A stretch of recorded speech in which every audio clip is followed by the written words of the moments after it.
You're listening to 5 Minutes of English with Laura Pickens, a short podcast about the way we actually talk, like for real. Everyone is your friend. Hi, my name's Laura. I'm an American living in Russia, and I work as a speech coach. I help people speak English better. But for a long time, I was just an English tutor, and I have learned all the parts of English grammar up to advanced level. This podcast is a collection of all of my favorite lessons that I discovered, especially with working with Russian speakers, the places where they had the biggest problems. Today's problem is the word friend. This is not just a problem of language translation. This is a problem of cultural understanding. So today, we're going to talk about the mindsets behind the word friend and why they are that way. Because this is not a translation, I'm not going to talk about the Russian. We're just going to look at the word itself. When someone says to me, "This is my friend," it can mean anything from they have known each other since childhood, they went to school together, they were in each other's weddings. It can mean friend. But friend can also mean this is a person who I've seen before. We have spent time in the same place together. I might not even really know their name, but I call them friend.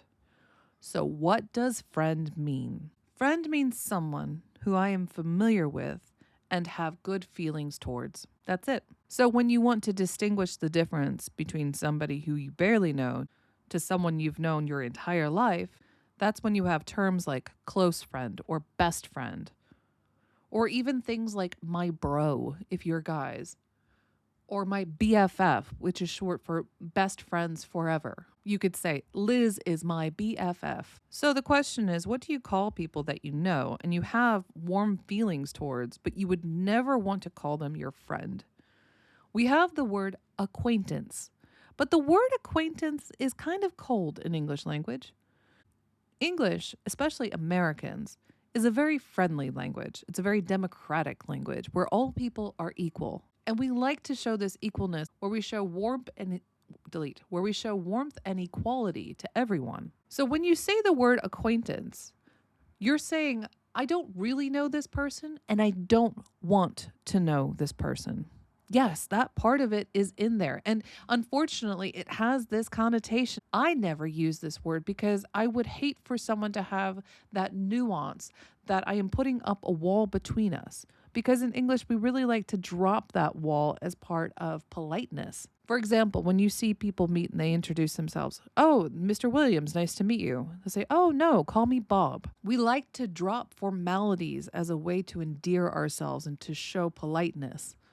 When we stick with formality, there's a coldness, a separation, and that's reserved for formal business. It's not meant for people that are just having a light chat. So what do we say in place of acquaintance? We say, a guy I know, a girl I know, a woman I know.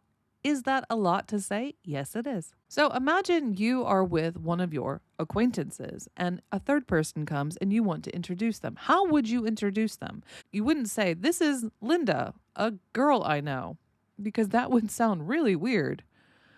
You might say, "And this is Linda. We work together. This is Linda. We just met on the bus."